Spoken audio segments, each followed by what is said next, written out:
Ever since the Revolution, when muskets were the steady companions of Continental Army riflemen, efforts have been made by the United States government to continuously improve the performance of military firearms. In 1777, the first official muskets were built in Springfield, Massachusetts. Only accurate to about 50 yards, their limited range challenged weapon makers to develop a firearm that could be more accurate at much greater ranges. In 1841, a rifled musket, popularly known as the Mississippi rifle, became the first percussion-designed firearm. That breakthrough led 10 years later to a weapon that could hit a target out to 300 yards, the mini-ball rifle, which was made famous during the Civil War.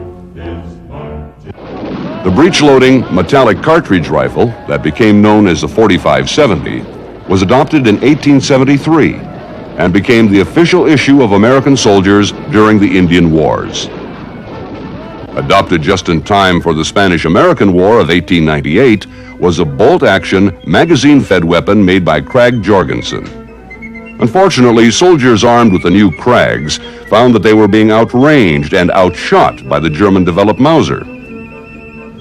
In 1904, a modified German Mauser, chambered with a new .30 caliber rimless cartridge, was issued, but proved little better than the Krag. It wasn't until 1906 when a new bullet based on the pointed Spitzer was developed, resulting in the World War I Springfield rifle.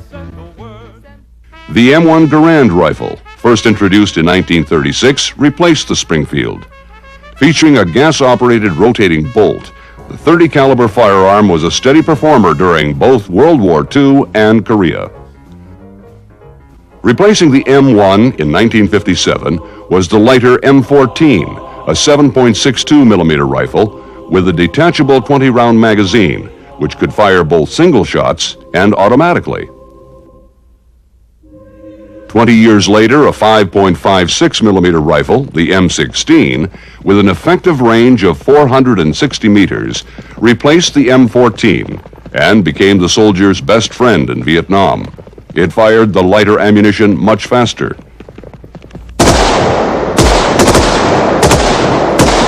In its second improvement, the M16A2 now has an effective range of 550 meters, making it one of the world's most effective combat rifles. Why then does the military need a new rifle if the M16 meets its toughest combat standards? Because riflemen will need a weapon with significantly higher hit probability on the projected highly lethal battlefield of the 21st century. Rifle effectiveness in combat is poor because targets are hard to find, aim at, and hit, especially when the shooter is exposed to life-threatening conditions. Thus, one way to significantly improve marksmanship is to improve the rifle. So, new evolutionary technologies must be examined today to meet tomorrow's needs.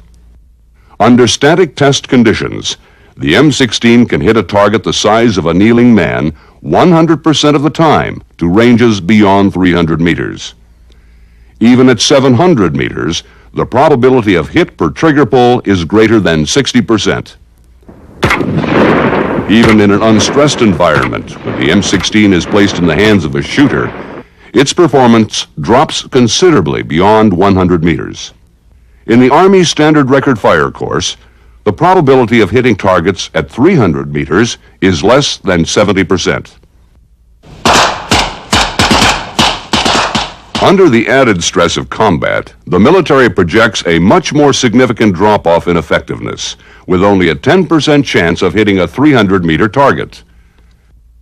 To meet this challenge, the Defense Department has begun an intensive search for a weapon technology that will at least double the effectiveness of the rifleman in combat. The Army, acting as the lead agency in the Defense Department's Joint Service Small Arms Program, has contracted with 4 of the world's leading weapon designers to explore new technologies.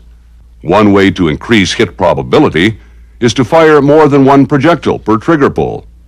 If the dispersion of these projectiles can be controlled to compensate for aiming error, the probability of at least one hit will be significantly increased. All four advanced combat rifle concepts incorporate multiple launch systems.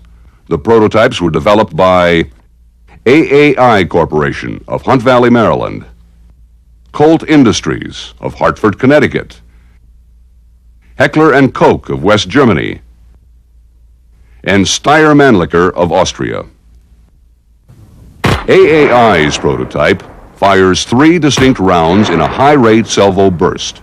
The 3 rounds, fired at a rate of 1,800 rounds per minute, are perceived by the shooter as 1 round. The weapon will also fire 1 round per trigger pull in a semi-automatic mode. The magazine holds 30 rounds. The long profile of the weapon aids the shooter in the quick or point-fire situation. The iron sights can be replaced with an optic sight for longer range engagements. The AAI weapon fires a 10.2 grain steel dart called a flechette. These thin stabilized projectiles are fired at a muzzle velocity of 4,600 feet per second.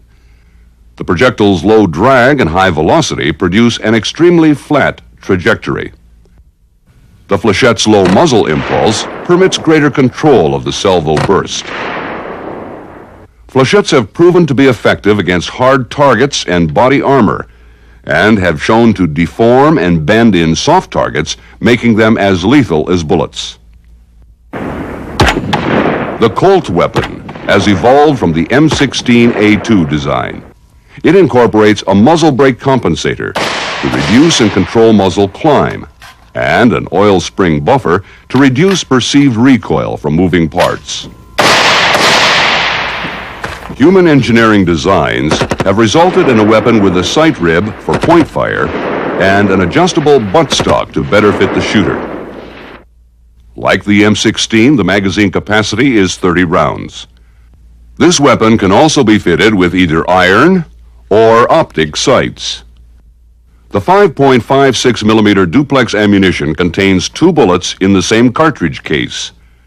For each round fired, 2 bullets travel to the target. The first bullet travels to the aim point, while the second is offset in a controlled pattern. In addition to the duplex ammunition, the Colt weapon can also fire the current M16 NATO standard round. The round would be used primarily for long-range engagements. The Heckler & Koch prototype, like the AAI, fires a 3-round salvo burst. From there, the similarities end. H&K's bullpup design, so described because its working mechanism is housed in the stock, fires caseless ammunition.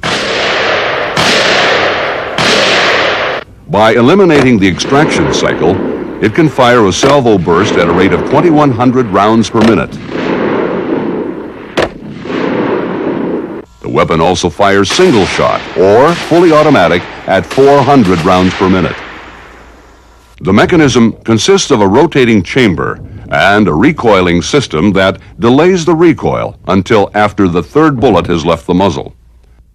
The single-row magazine located on top of the weapon holds 45 rounds. The sighting system consists of a dual-power integral optic sight.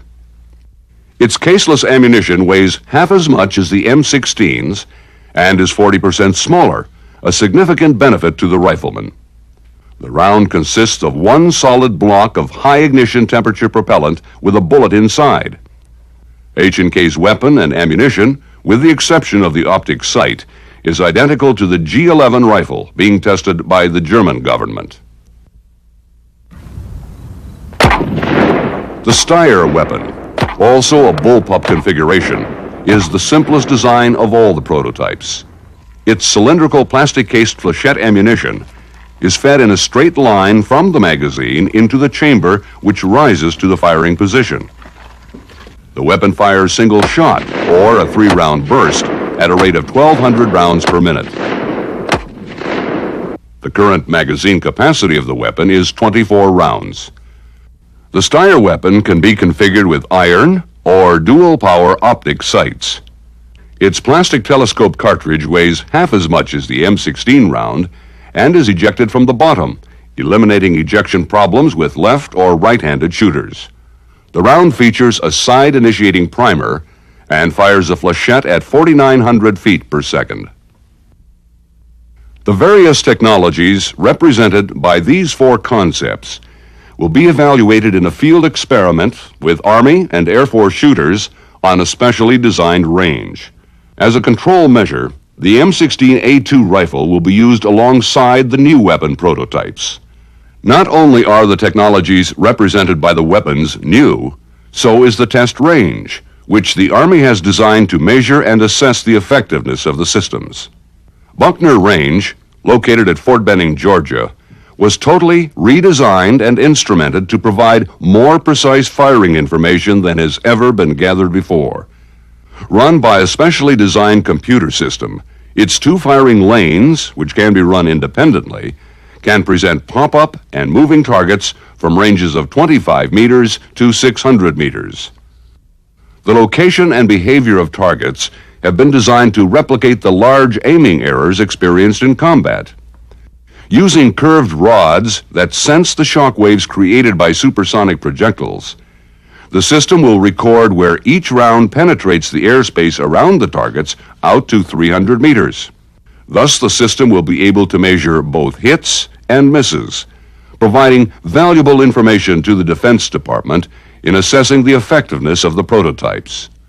Exposure times for these pop-up targets will vary from as little as 1.5 seconds to as long as 10 seconds at longer ranges. Moving targets are located at ranges of 75, 150, and 225 meters. Selected moving targets are also covered by a series of curved rod sensors to maintain the airspace penetration window around the entire 60-foot length of travel. Moving targets are exposed for 3 or 5 seconds. Their two operating speeds of 6 and 12 feet per second simulate walking and running targets. The computers will control the behavior of the targets in the test. Rapidly appearing multiple stationary and moving targets will challenge the firers. The system will track every event: when the target is raised, when the round leaves the muzzle, and the time and location of the projectile when it passes through the target area. As the shooter fires, the round penetrates the target or the airspace around it. One computer accurately records where each round goes. A second computer controls the target presentation and data collection and tracks the operational status of each target. This computer also keeps a running total of hits and misses. The operator can rerun, pause, or override target presentations if necessary. Several other features of this system include simulated return fire, which can be triggered if an exposed target is not engaged within a specified amount of time, audible hit indicators, and monitors to record the heart rate of the shooters. To further stress the shooter, the Army and Air Force participants will exercise just before firing and will have the added pressure of team competition.